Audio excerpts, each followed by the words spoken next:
नमस्कार। मैं सोमेश कुमार घितोड़े एक बार फिर पुनः सोमेश घितोड़े क्लासेस में आप लोग का स्वागत करता हूं। आज हम छत्तीसगढ़ सामान्य अध्ययन के अंतर्गत बहुत ही इंटरेस्टिंग टॉपिक है और परीक्षा की दृष्टि से तो बहुत ही महत्वपूर्ण टॉपिक है जनजाति। छत्तीसगढ़ की जनजाति और उनका निवास स्थल, इस संबंध में हम आज चर्चा करेंगे। मैं बता दूं, हम जो छत्तीसगढ़ है वो इन जनजातियों की संस्कृति के कारण पहचाना जाता है और बस्तर को जनजातियों की भूमि भी कहा जाता है। और यदि मैं पर्सनली अपनी बात करूं तो मेरा सबसे इंटरेस्टिंग जो टॉपिक है वो जनजाति है। परीक्षा की दृष्टि से और पढ़ने में भी उनकी संस्कृति के संबंध में यदि हम उसको अध्ययन करें तो हमको बहुत ही अच्छी अच्छी बातें उनके संबंध में जानकारी मिलती है। तो इस लिहाज से यह टॉपिक परीक्षा की दृष्टि से तो इम्पोर्टेंट है ही, साथ ही साथ हमको जनजाति की संस्कृति, धार्मिक, राजनीतिक और सांस्कृतिक, ये तीनों विशेषताओं के बारे में भी जानना चाहिए। इस उद्देश्य से ये जो क्लास है, हम विशेषकर छत्तीसगढ़ में जो जितनी भी जनजातियां पाई जाती हैं उस पर चर्चा करेंगे कि उनकी क्या क्या विशेषता है, कहाँ कहाँ पाई जाती है। आइए आज का क्लास प्रारंभ करते हैं। सबसे पहले यदि मैं जनजातियों की उत्पत्ति के बारे में या उनका जो है, क्योंकि जनजातियों को यहाँ का मूल निवासी कहा जाता है, पहले से मूल निवासी कहा जाता है इनको, और संविधान में भी इनका वर्णन किया गया है। संविधान में 5वीं अनुसूची में जनजातियों के अधिकार क्षेत्र के बारे में वर्णन है, और 6वीं में उनके प्रशासनिक जो अधिकार क्षेत्र हैं उनके बारे में वर्णन किया गया है।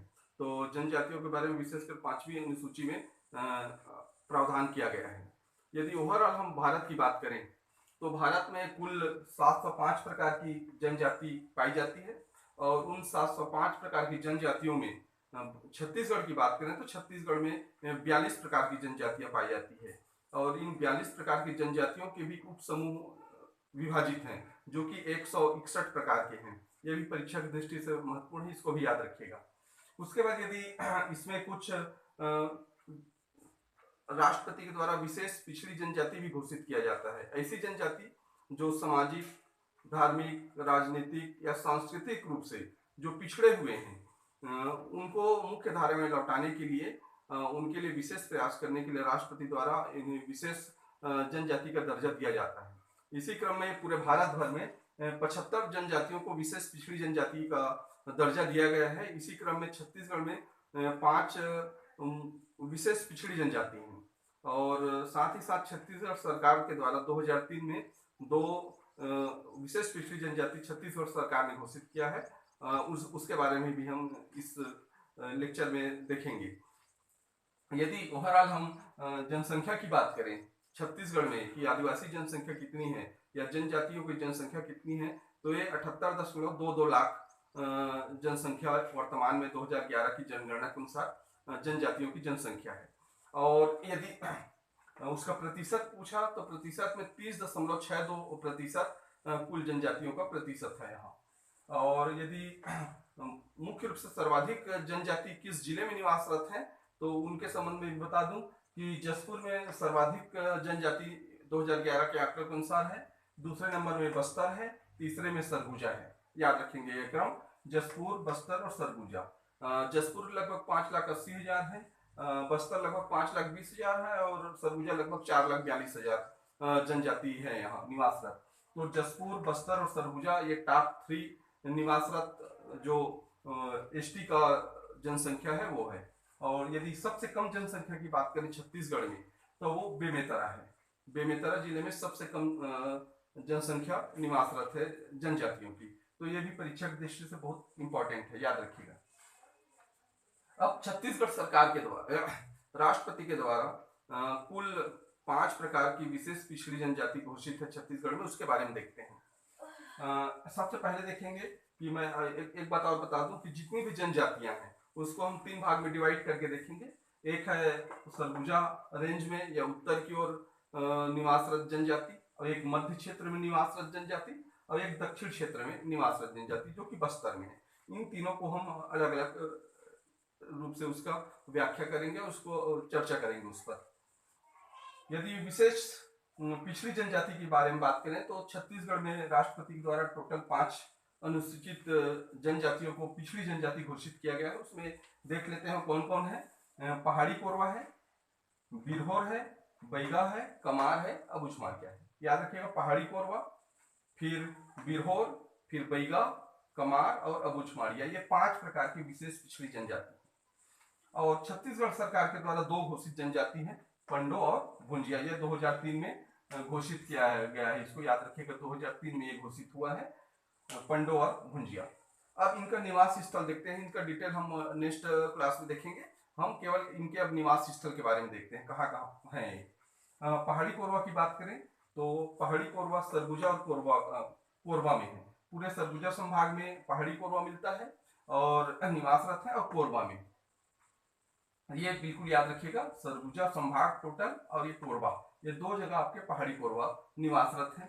और बिरहोर की बात करें तो बिरहोर रायगढ़, जसपुर और कोरबा है। रायगढ़, जसपुर और कोरबा और बिलासपुर, ये चारों एरिया, रायगढ़, जसपुर, कोरबा और बिलासपुर, ये 4 एरिया आपके बिरहोर जनजाति के हैं, ये याद रखेंगे। उसके बाद तीसरा है बैगा। बैगा जनजाति मैकल श्रेणी के अंतर्गत है, बिलासपुर और कवर्धा का क्षेत्र आता है। जो मैकल श्रेणी के अंतर्गत आने वाले क्षेत्र है, वहाँ बैगा जनजाति के लोग निवास करते हैं। इसके बाद है, अगला है कमार। कमार ये गरियाबंद, धमतरी और महासमुंद में है, याद रखिएगा, गरियाबंद, धमतरी और महासमुंद, ये तीनों जगह कमार है। कमार जनजाति महासमुंद, गरियाबंद और धमतरी में। और अबूझमाड़िया, अबूझमाड़िया नारायणपुर, दंतेवाड़ा और बीजापुर, नारायणपुर, दंतेवाड़ा और बीजापुर, इन 3 जगहों पर अबूझमाड़ियों का निवास स्थल है। तो इस प्रकार ये टोटल 5 जो विशेष पिछड़ी जनजाति है उनके निवास स्थल के बारे में देखते हैं। इसको आप चित्र के द्वारा ट्रेस कर लीजिएगा इसको, क्योंकि ये बहुत इंपॉर्टेंट टॉपिक है। इनसे प्रश्न हमेशा सीजीपीएससी और सीजीवीएम या अन्य जो भी छत्तीसगढ़ की जिनसे परीक्षा लेती है उनमें पूछे जाते हैं। अब छत्तीसगढ़ के द्वारा घोषित जो जनजाति है पंडो और भुंजिया, इसको देखते हैं कहाँ कहाँ है। पंडो सरगुजा में है, विशेषकर अंबिकापुर क्षेत्र में ये निवासरत होते हैं। पंडो जनजाति सरगुजा के अंबिकापुर में, और भुंजिया जनजाति गरियाबंद में, याद रखिएगा, भुंजिया जनजाति गरियाबंद में है। तो ये 2 जनजाति सिंगल है, इसको भी याद रखेंगे आप। इसके बाद यदि आप छत्तीसगढ़ की मुख्य जनजाति के बारे में बात करें, हम छत्तीसगढ़ में मुख्य रूप से यदि जनजाति आ गया, कौन कौन सी मुख्य जनजाति है, तो इसमें आप गोंड, कंवर और उरांव, ये 3 का नाम आता है। मुख्य जनजाति छत्तीसगढ़ का गोंड है, कंवर है और उरांव है। गोंड की बहुत सारी उपजातियां भी है जो कि दक्षिण क्षेत्र में पाई जाती है। ये द्रविड़ भाषा परिवार का है। एक बात और बता दूं कि ये जो जनजाति है वो भाषा परिवार के अंतर्गत बटी हुई है। मुंडा भाषा परिवार, द्रविड़ भाषा परिवार और आर्य भाषा परिवार, ये 3 भाषा परिवार के आधार पर इनका वितरण हुआ है। सबसे पहले हम देखते हैं गोंड कहाँ कहाँ पाए जाते हैं। वैसे तो गोंड पूरे छत्तीसगढ़ में सब तरफ इनका विस्तार है, सब तरफ पाए जाते हैं गोंड। तो गोंड का निवास स्थल मुख्य रूप से देखें तो बस्तर संभाग है। गोंड का निवास स्थल यदि प्रथम में पूछे तो मुख्य रूप से बस्तर आएगा गोंड में, और उसके बाद सरगुजा, फिर बिलासपुर, कवर्धा और धमतरी, ये लगभग सभी संभाग में है, लेकिन सर्वाधिक ये बस्तर संभाग में है। उसके बाद सरगुजा संभाग में। इसके बाद आता है कंवर, दूसरा जनजाति है कंवर जनजाति।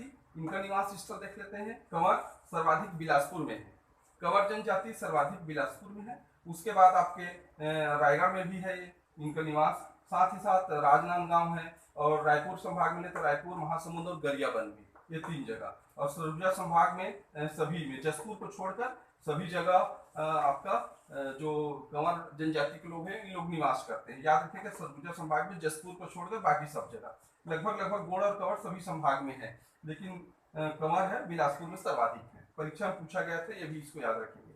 उसके बाद तीसरा है उरांव। उरांव जनजाति सरगुजा संभाग में है। पूरे सरगुजा संभाग में 5 जो जिले हैं, कोरिया, सूरजपुर, बलरामपुर, जसपुर और सरगुजा, इनमें उरांव जनजाति पाई जाती है। और सर्वाधिक कहें तो सर्वाधिक में आपका जसपुर आएगा। जसपुर में सर्वाधिक उरांव जनजाति है। इन सब जनजातियों की विशेषता भी अलग अलग है, उसको भी हम नेक्स्ट क्लास में देखेंगे। हम यहाँ केवल निवास स्थल के बारे में चर्चा कर रहे हैं। इसके बाद है धनवार। धनवार जनजाति बिलासपुर, कोरबा, रायगढ़, रायपुर और सरगुजा। बिलासपुर, कोरबा, रायगढ़, बिलासपुर संभाग में 3 जगह, और रायपुर और सरगुजा, ये इतने जगह निवास रहता है। बिलासपुर संभाग, रायपुर संभाग और सरगुजा संभाग में इसका निवास है धनवार का। उसके बाद आता है खड़िया। खड़िया जनजाति ये जसपुर, रायगढ़, रायपुर और महासमुंद, ये 4 जगह, रायगढ़, जसपुर, रायपुर और महासमुंद, ये 4 जगह है खड़िया। और इसको मैंने अपने हिसाब से एक बहुत पहले का इसका ट्रिक बनाया था कि खड़ी राजमा, जो राजमा होता है खाने का ना, वो खड़ी होता है लंबा दाना, तो उसी से मैंने किया था खड़ी राजमा, मतलब खड़िया। खड़िया जनजाति रायगढ़, रायपुर और जशपुर और महासमुंद, ऐसा करके बनाया था। आपको अच्छा लगे तो आप यूज करिएगा। उसके बाद है खैरवार। खैरवार जनजाति विशेषकर हम जानते हैं खैर जो कत्था है वो सरगुजा में निकलता है, तो निश्चित रूप से सरगुजा संभाग में पाया जाता है। तो इससे आप ट्रिक लगा के बना सकते हैं कि खैरवार जनजाति खैर निकालती है, तो वो सरगुजा संभाग में है। साथ ही साथ बिलासपुर की कुछ एरिया में भी इसका निवास है। इसके बाद आता है भारिया। भारिया प्योरली एकदम बिलासपुर जिले में ही निवासरत है, याद रखिएगा बिलासपुर में। भारिया मुख्य रूप से बिलासपुर में ही निवासरत है, ये बिल्कुल इसको आप याद रखेंगे भारिया को। उसके बाद आता है नगेसिया। नगेसिया ये पूरे सरगुजा संभाग में है, कोरिया को छोड़कर। नगेसिया कोरिया को छोड़कर पूरे सरगुजा संभाग में निवासरत है, और यह जो है झारखंड की जनजाति है, याद रखेंगे यह झारखंड की जनजाति है नगेसिया जनजाति। तो इसको भी पूछा जाता है परीक्षा में कि कौन कौन से जनजाति है वो मूल रूप से छत्तीसगढ़ की नहीं है और बाहर की है, तो इस क्रम में आपका नगेसिया आएगा जो कि झारखंड की जनजाति है। तो उसके बाद एक और जनजाति है बियार, जो कि सरगुजा में है। एक और जनजाति है बियार जो कि सरगुजा में है, लास्ट टाइम अभी एग्जाम में आया था पेशी में। इसके बाद है बिंझवार। बिंझवार देखते हैं कहाँ कहाँ है बिंझवार। बिंझवार के बारे में हम लोग जानते हैं कि शहीद वीर नारायण सिंह बिंझवार जनजाति के थे, तो वो उनका निवास स्थल बलौदा बाजार, सर्वाधिक, फिर महासमुंद, रायपुर, रायगढ़, बिलासपुर और कोरबा, इतने जगह पर बिंझवार जनजाति निवासरत है। साथ ही साथ कोंध जनजाति भी है। कोंध जनजाति ये महासमुंद और रायगढ़ में पाया जाता है, इसके बारे में भी परीक्षा में लास्ट टाइम पूछा गया था कि कोंध जनजाति। उसके बाद अगरिया, पाव, भैना, पारधी, ये सब मध्य क्षेत्र के जनजाति हैं। उसके बाद कंडरा है, कंडरा भी है, रायपुर की जनजाति है, मूल रूप से रायपुर में पाई जाती है ज्यादा संख्या में। फिर दुर्ग, बालोद, धमतरी, इस एरिया में इसका विस्तार है। तो कंडरा मुख्य रूप से रायपुर, जो कि बांस की टोकरी वगैरह बनाने के लिए इन लोग अपना आजीविका चलाते हैं परीक्षा में। उसके बाद है प्रधान जनजाति। प्रधान बिलासपुर और कवर्धा, ये भी मैका श्रेणी में है, बिलासपुर और कवर्धा प्रधान। तो यहाँ पर देखेंगे हम एक और है बैगा।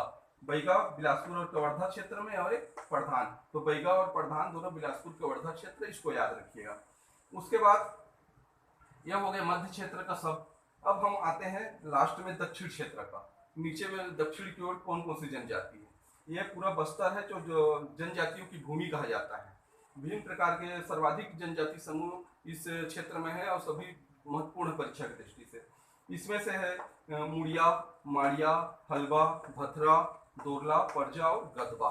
याद रखेंगे यहाँ में गदबा भी हमारा मूल रूप से यहाँ की जनजाति नहीं है, उड़ीसा की जनजाति ही गदबा जनजाति है, उड़ीसा की है, मूल रूप से उड़ीसा की है। यह भी लास्ट टाइम परीक्षा में आया था। तो इस प्रकार बस्तर रेंज की यदि बात करें तो बस्तर में हलवा, मुड़िया, माड़िया, भथरा, दोरला, परजा और गदबा, ये इतनी जनजातियां बस्तर रेंज की है। तो यहाँ पर इसका निवास स्थल भी अलग अलग है, जैसे सबका अलग अलग निवास स्थल है। मुड़िया, माड़िया ये लोग नारायणपुर एरिया में इनका विस्तार है।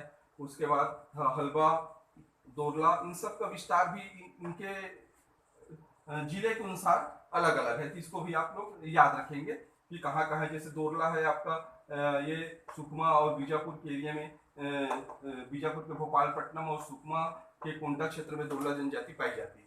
इसी प्रकार भथरा में बस्तर है, दंतेवाड़ा के एरिया है ना, तो ये एरिया में आपका भथरा जनजाति मिलता है। तो इस प्रकार से ये जनजाति का जो समूह है उसको हमने 3 भाग में देखा अभी कि सरगुजा रेंज में। तो हम देखते हैं कि सरगुजा रेंज में सर्वाधिक आपको मिलेंगी जनजातीय, मुख्य रूप से सरगुजा क्षेत्र है, संभाग है, और बस्तर संभाग है। इन दोनों में जनजातियों का विस्तार है, निवासरत अधिकतर जनजाति यही निवास करती है। तो यहाँ पर हम लोग सरगुजा वाले अभी बस्तर का पढ़ लिए, फिर सरगुजा, फिर मध्य क्षेत्र का। तो इसको आप डिवाइड करके अलग अलग पढ़िएगा। सरगुजा क्षेत्र की जनजाति कौन कौन सी, जैसे यहाँ पे सरगुजा क्षेत्र की जनजाति पहाड़ी कोरवा है, पंडो है। उसके बाद आपका आ जाएगा सरगुजा क्षेत्र में मुख्य रूप से गोंड आ जाएगा। उसके बाद सरगुजा क्षेत्र में उरांव आ जाएगा सरगुजा क्षेत्र का मुख्य रूप से। उसके बाद ये आपका खड़िया, एक खैरवार है पूरा सरगुजा संभाग का, नगेसिया है पूरा सब सरगुजा संभाग का, ये बिहार है, मांझी, मझवार, मुंडा, ये सब सरगुजा संभाग के हैं, इसको याद रखेंगे। और उसके बाद आपका ये सब इतने सारे आप सरगुजा संभाग की जनजाति हो गई।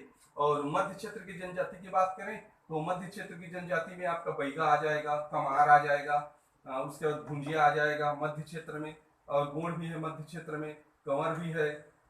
उसके बाद आपका ये धनवार है। उसके बाद मध्य क्षेत्र में आपका ये खड़िया आ जाएगा।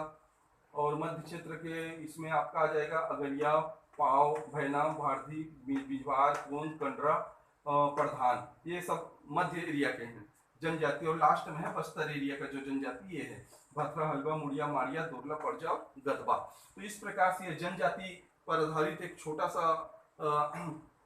लेक्चर था। इस पर हमने केवल उन जनजातियों जो छत्तीसगढ़ में पाई जाने वाली मुख्य जनजाति हैं उसके बारे में चर्चा की, और वो कहाँ कहाँ निवासरत रहते हैं, मुख्य रूप से रहते कहाँ कहाँ हैं, उनका भी निवास स्थल कहाँ है, जो कि परीक्षा की दृष्टि से महत्वपूर्ण है, उनको भी हमको जानना आवश्यक है। और परीक्षा में लगभग सभी टॉपिक जितनी भी बातें मैंने यहाँ बताई है वो परीक्षा में आया हुआ है।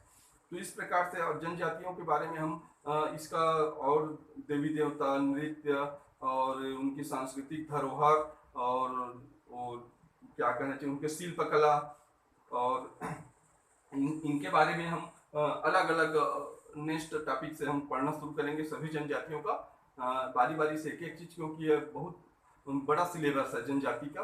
तो हम आराम से इसको धीरे धीरे प्रत्येक जनजाति को लेक्चर के माध्यम से कवर करेंगे। तो इस वीडियो को आप एक बार एनालिसिस कीजिएगा कि सभी जनजाति कहाँ कहाँ निवासरत हैं। इसको आपको अपने अनुसार कोडिंग भी करना पड़ेगा एरिया डिवाइड, एरिया के अनुसार सरगुजा संभाग, बस्तर संभाग और मध्य क्षेत्र, तीनों क्षेत्र में बंटवारा कर लीजिएगा, फिर आपको आसानी होगी ट्रेस करने में जनजातियों को कहाँ कहाँ इनका निवास स्थल है। तो इस प्रकार ये वीडियो हम यही समाप्त करते हैं। आशा करता हूँ कि ये वीडियो आपको पसंद आया होगा। जरूर इस वीडियो को लाइक कीजिए, शेयर कीजिए और सब्सक्राइब करना ना भूलें। साथ ही साथ इसका एक आप स्क्रीनशॉट अवश्य ले लीजिएगा। नमस्कार।